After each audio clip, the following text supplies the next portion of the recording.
የለተሰኙ ሰኔ 9 ቀን 2017 ዓ.ም ሰላም ጤና ይስጥልን የተከበራችሁ ተመልካቾቻችን ከናሁ ቴሌቪዥን የሀገር ውስጥና የባህር ማዶ ዜናዎቻችን ወደ እናንተ የሚደርሱበት ጊዜው አሁን ነው። ከዜናዎቹ ጋር ዳና ታደሰ አብሬያችሁ ቆይታ አደርጋለሁ። አብራችሁን ሁኑ። ቀደም ወዳደረግነው የሀገር ውስጥ መረጃችን እናልፋለን። ምርጫ ቦርድ ሰባተኛውን ሀገራዊ ምርጫ ነፃና ገለልተኛ ሆኖ ለማስፈጸም አስቻይ ሁኔታ እንደሌለ የተቃዋሚ ፓርቲዎች ኮከስ ገልጿል። የስድስት ተቃዋሚ ፓርቲዎችን ያካተተው የኢትዮጵያ ተቃዋሚ ፓርቲዎች ኮከስ ብሔራዊ ምርጫ ቦርድ ነፃና ገለልተኛ ሆኖ የ2018 ዓ.ም ሰባተኛ ሀገራዊ ምርጫ ለማስፈጸም አንዳችም አስቻይ ሁኔታ የለም ሲል ገልጿል። ኮከሱ ይህንን የገለጸው ባለፈው ሰኔ 2 ቀን 2017 ዓ.ም በወጣው መግለጫ ነው። አክሎም የምርጫ ቦርድ በወገንተኝነትና ለፖለቲካ ለገዢ ፓርቲዎች በታዛዥነት ከሷል። በዚህም የገዢው ፓርቲ አሸናፊነት አስቀድሞ የሚታወቅ ነው ብሏል። መግለጫው የኢትዮጵያ ብሔራዊ ምርጫ ቦርድ ከነበሩ አመራሮች 3 ወይንም 60 በመቶ ለመቀየር ጫፍ መድረሱን ያሳወቀ ነው ብሏል። ተቃዋሚ ፓርቲዎች ልምድ በሌላቸው ኮሚሽነሮችና በወቅታዊ የፖለቲካ ያለመረጋጋት የግጭትና ጦርነት ውጥረትና ለሁለንተናዊ ውስብስብ ተጋላጭ ሁኔታ ውስጥ የሚደረግ ምርጫ ጣጣና መዘዝ እንደሚያስከትልም አስጠንቅቀዋል። በመሆኑም በዚህ ተጨባጭ እውነት ምርጫ ቦርድ ነፃና ገለልተኛ ሆኖ ምርጫውን ለማስፈጸም አንዳችም አስቻይ ሁኔታ የለም ያሉት ኮከሶች ጉዳዩን ወደ ከፋ አደጋና ትርምስ እንዳይገባ በእጅጉ የሚያሳስብና የሚያስደነግጥ ነው ሲሉም በአጽንኦት ገልጸውታል። ኮከስ ከምርጫ ቦርድ በተጨማሪ በሀገራዊ ምክክር ኮሚሽን ላይም ትችት ሰንዝረዋል። ኮሚሽነሮቹ ሹመቱ የብልጽግናውን አዋጅ እንኳ ያልተካተተና በጠቅላይ ሚኒስትሩ ፍላጎትና ፍቃድ ላይ የተመሰረተ ነው ብለዋል። ይህ በእንዲህ እንዳለ ብሔራዊ ምርጫ ቦርድ ሰባተኛውን ሀገራዊ ምርጫ አስቻይ በሆኑ አካባቢዎች ላይ ለማድረግ በዝግጅት ላይ መሆኑንም ማሳወቁ አይዘነጋም። በዚህ ጉዳይ ላይ የሌሎች የፖለቲካ ድርጅቶች አስተያየት ያካተተ ጥንቅር የምናዘጋጅ መሆኑን ከወዲሁ እንገልጻለን።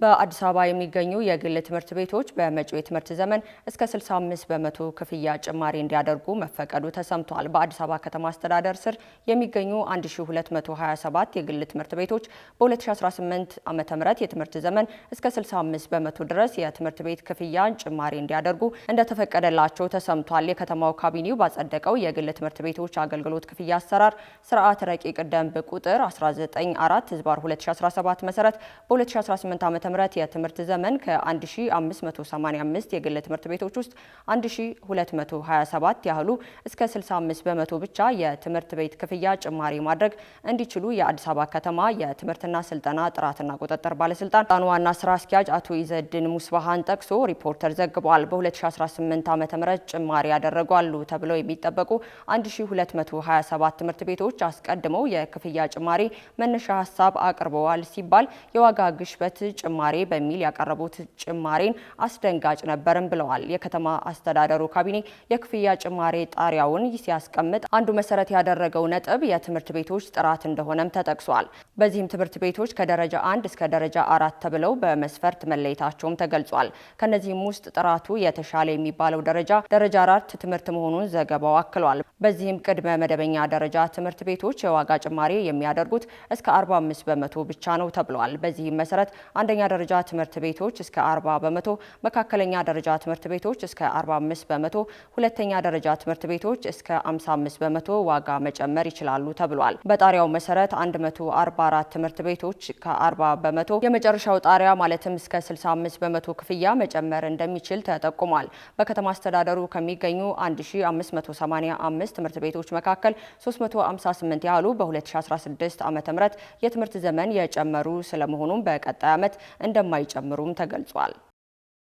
አሜሪካ ኢትዮጵያን ጨምሮ 36 ሀገሮች ዜጎች ላይ የጉዞ እገዳ ልትጥል መሆኑ ተሰምቷል። የትራምፕ አስተዳደር ኢትዮጵያን፣ ግብፃውያንና ናይጄሪያውያንን ጨምሮ 36 ሀገራት ዜጎች ወደ አሜሪካ እንዳይገቡ ለማገድ ሀሳብ እንዳላት ሮይተርስና ዋሽንግተን ፖስት የተመለከተ የሀገሪቱ ውጭ ጉዳይ መስሪያ ቤትን ውስጣዊ ሰነድ አመላክቷል።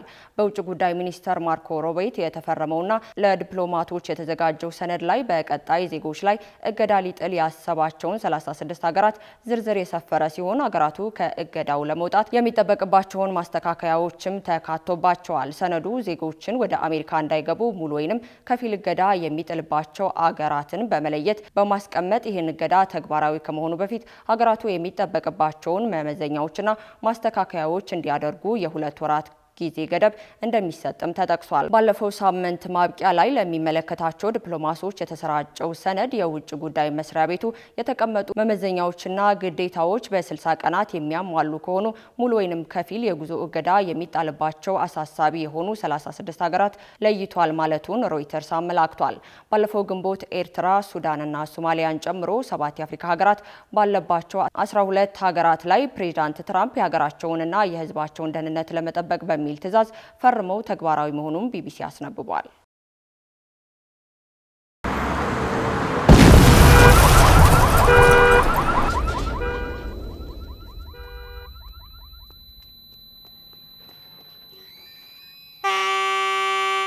ያልታሰበ ሲሳይ ለባሉካም ለደንበኛም ከአቢሲኒያ ባንክ።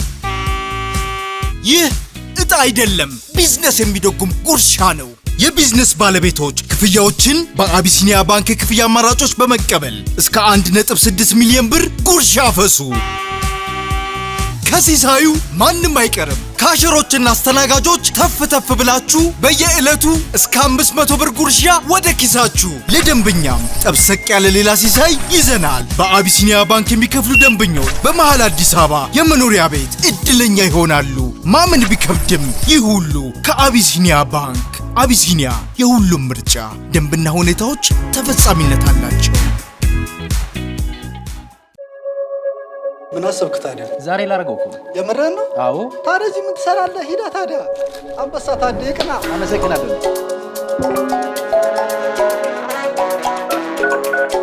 ያረገው ነው። አትቀልድ። ያደርገው ነው። እንኳን ለዚያ በቃ ልጄ።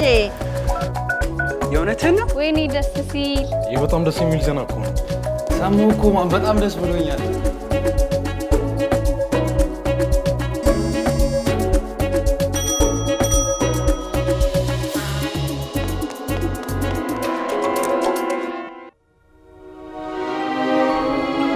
ታገቢኛለሽ እኔ ቆንጆ?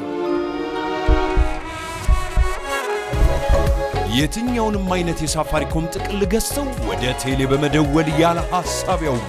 በተጨማሪም በሚገዙት እያንዳንዱ ጥቅል ተጨማሪ ጉርሻ ያገኙ። ሳፋሪኮም ኢትዮጵያ፣ በአብሮነት ወደፊት። ቀጥለናል። ከውጭ ወዳገኘናቸው መረጃዎች እናልፋለን። እስራኤል የኢራንን የበላይ መሪ ለመግደል የነበራትን እቅድ ትራምፕ ውድቅ ማድረጋቸው ተገልጿል። የአሜሪካኑ ፕሬዚዳንት ዶናልድ ትራምፕ እስራኤል የኢራኑን ጠቅላይ መሪ አያቶላ አልሻሪን ለመግደል የነበራትን እቅድ ውድቅ ማድረጋቸውን 3 ባለስልጣናት ለቢቢሲ ገልጸዋል። እንደ ባለስልጣናቱ መረጃ ከሆነ ትራምፕ ለእስራኤሉ ጠቅላይ ሚኒስትር ቤንያሚን ኔታንያሁን ኬሚኒን መግደል ጥሩ ሀሳብ አይደለም ሲሉ ነግሯቸዋል ተብሏል። ይሁን እንጂ ፕሬዚዳንት ትራምፕ በዚህ መረጃ ላይ በይፋ የሰጡት አስተያየት የለም ተብሏል። በመሆኑም በትራምፕና በኔታንያሁ መካከል ውይይት የተካሄደው እስራኤል በኢራን ላይ አርብ ጥቃት ከከፈተች በኋላ መሆኑም ተገልጿል። ኔታንያሁ ከፎክስ ኒውስ ጋር ባደረጉት ቃለ ምልልስ ወቅት ትራምፕ አያቶላን ለመግደል የነበራቸውን እቅድ ውድቅ ማድረጋቸው ቢጠየቁም በቀጥታ ማረጋገጥ ወይንም ከማስተባበል ተቆጥበዋል። በተመሳሳይ ዜና ኢራን በእስራኤል የወደብ ከተማ ሃይፋን እና በቴል አቪቭ በፈጸመችው ጥቃት 3 ሰዎች ሲገደሉ በርካቶች መቁሰላቸው ተገልጿል። የኢራን ሚሳኤሎች ራፋን በእስራኤሏ መዲና ቴል አቪቭ ላና የወደብ ከተማ ሃይፋን መመታታቸውንና ቤቶች መውደማቸውን ቢቢሲ ዘግቧል። ባለፈው ሳምንት መጋበዳጃ የሁለቱ የቀድሞ ባላንጣ ሀገራት መካከል መካሄድ የጀመረው ጦርነት ተከትሎ በዓለም መሪዎችና በቡድን 7 ሀገራት ወደ ሰፊ ቀጠናዊ ግጭት ሊያመራ ይችላል የሚል ስጋት አድሮባቸዋል ተብሏል። የእስራኤል ሚዲያዎች እንደዘገቡት የሀገሪቱ ላይ በተፈጸመው ጥቃት 3 ሰዎች ሲገደሉ በደርዘን የሚቆጠሩት ደግሞ ቆስለዋል ተብሏል። በሃይፋ የወደብ ከተማ 30 ያህል ሰዎች ቆስለዋል ሲል የአደጋ ጊዜ ባለስልጣን ተናግሯል። እስራኤል በኢራን ላይ በፈጸመችው ጥቃት የሟቾች ቁጥር 224 የደረሰ ሲሆን ከነዚህም መካከል 70 ሴቶችና ህጻናት ይገኙበታል ተብሏል። የኢራኑ ኢስላሚክ አብዮት ጠበቃ የስለላ ኃላፊና ሌሎች 2 ጀነራሎች በእስራኤል ጥቃት ተገለዋል ነው የተባለው። በመጨረሻም ሩሲያ 1200 በላይ ወታደሮች አስክሬንን ወደ ዩክሬን መላኳን አስታወቀች። ዝውውሩ የተካሄደው በዚህ ወር መጀመሪያ ላይ በኢስታንቡል በተደረገ ስምምነት መሰረት ነው። ሩሲያና ዩክሬን በኢስታንቡል ስምምነት መሰረት የሞቱ ወታደሮችን አስክሬን የተለዋወጡ ሲሆን ሞስኮ 1200 የዩክሬን ወታደሮች አስክሬኖችን ለኪየቭ ማስረከቧን አርቲ ኒውስ ዘግቧል። በተደረገው ውይይት መሰረት 27 የሩሲያ ወታደሮች አስክሬን ዩክሬን መመለሷም ተገልጿል። በኪየቭ በዋናነት ክፉኛ በተጎዱ በታመሙና በትናንሽ ኃይሎች ላይ በማተኮር ተከታታይ የእስረኞች ልውውጥ ለማድረግ ተስማምታለች። በተጨማሪም ሩሲያ ከ6000 በላይ የተገደሉ የዩክሬን ወታደሮችን አስክሬን በሰብአዊነት ወደ ሀገሯ ለመመለስ መወሰኗንም አስታውቃለች። የዩክሬን ተወካይ በቤላሩስና በዩክሬን መካከል ባለው ድንበር ሞስኮ ሰብአዊ ጉዳቶችን ለመረጃ አገልግሎት ትጠቀማለች ሲሉም ከሰዋል። ርክክቡ ሂደት ባሳለፍነው ሳምንት አጋማሽ የጀመረ ሲሆን ዩክሬን 1212 አስክሬኖች ከሩሲያና 1200 ተጨማሪ ወታደር አስክሬኖችን አርብ ዕለት ተቀብላለች። ከናሁ ቴሌቪዥን ለሰዓቱ ያዝንላችሁ መረጃዎቻችን የእስካሁኑ ይመስሉ ነበር። ከዜናዎቹ ጋር ላና ታደሰ አብሬያችሁ ቆይታ አደረኩኝ። የናሁ ፕሮግራሞች ወደ እናንተ መድረሳቸውን ይቀጥላሉ። መልካም ቀን።